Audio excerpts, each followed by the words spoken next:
This is a thing that I've wanted to do for 4 years and never got to perform here. And I want to thank Evan for making this kind of sentimental, because I was really scared I was going to have to be the one to do that. But I'm not. So we're going to be sentimental and then hopefully get kind of happy. Let's hope. So, I'm a white boy doing spoken word, which essentially puts me in the same level as white boy filmmakers and white boy guitar players in terms of being a basic sad boy. So a lot of times I find myself asking, what do I have to say? I mean, that hasn't already been said. We already know I have a lot to say. I'm standing in front of a microphone, mildly shouting at you, and hoping by the end you'll clap. We can already tell I think I have a lot to say. But what do I have that's different? What makes me, you know, a unique emo white sad boy? I suppose that makes me unique.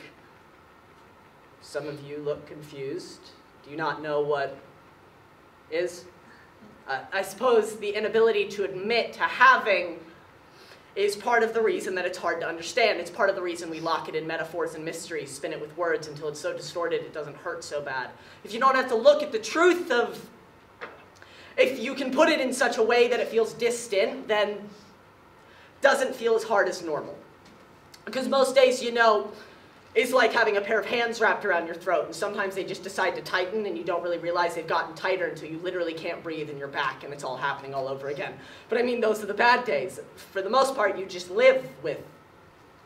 It's like a blanket wrapped around your shoulders that you never take off, a constant reminder of the terror, resentment, and anger underlining memories of abuse. Isn't easy to explain. It's even harder to live with, and for someone who exists in the spaces between words, I'm not quite sure how to add to that conversation. I don't necessarily feel qualified. See, that's the other thing about, a lot of times it feels like your is less important than everyone else's. I mean, you know, it could be worse. At least she didn't hurt me when she, sorry, flashback. Did I forget to mention those? The ones where you're completely disconnected from your mind and body and they no longer become a home but a prison, or a repeating movie session where everything exists in the present as if you're back in the past. I realize this seems hopeless. That is the worst house guest one can ever have, but I'm working away at the bars. I've had a lot of help with it, and the prison that I once felt trapped in is slowly turning into my home again. Because I may have to live with, but I also have to live with me. And I'll be damned if I let take my life from me. It's already taken too much, and I won't let it have that too.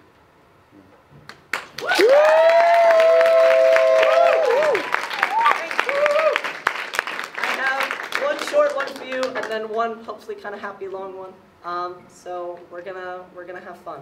And thank you guys again for playing it up. Woo! Now I know, love is a complicated emotion and it feels cliche to talk about it, but I just knew I had to capture the originality of the moment I saw you. It was like the whole world stopped, again with the cliches, I know, but you know, everything just went still. I noticed you first, I think.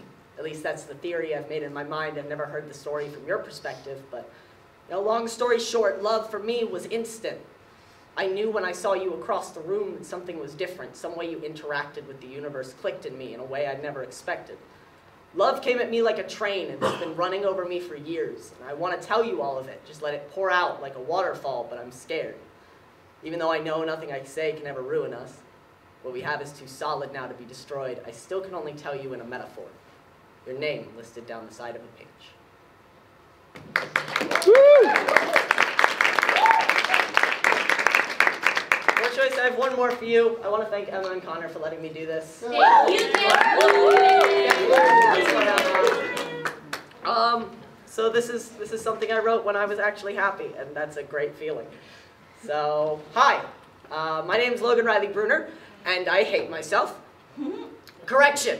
I hated myself. You see, my therapist says it's important for my emotional growth, for me to learn how to love and take care of myself, two radically foreign concepts, before I can think about loving someone else. So here goes.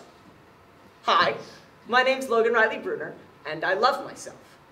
I love the way I look in a mirror, even though I'm way too skinny, which I'm working on by eating better and working out and taking care of my fucking body, instead of watching the skin pull closer and closer to the bones as I try and starve myself of my own emotion. I love that I'm an artist. I love that I can take pain and make it something beautiful, take my struggles and show them to the world, change someone's life, how I can create characters that can touch others and write poems to make people cry, to make myself cry. I love that I let myself cry. Crying's tough for me. It's like someone trying to ride a bike after not doing it for like 20 years. I still have the base skills, but it's all a bit foreign. I love that I can still love, because after so long of not loving, of shutting myself out, of being afraid, I love that I can open up again. I love that I can get my heart damaged or wounded or broken and not feel like I need to run away and hide. I love that I can be vulnerable, slowly. Now that doesn't mean I'm going to go out and scream my deepest secrets at strangers, for the most part. But that does mean I can let myself get hurt and not feel like I'm a bad person for it. Because I'm not. I'm a good person. Hi, my name's Logan Riley Bruner, and I fucking love myself. Yeah!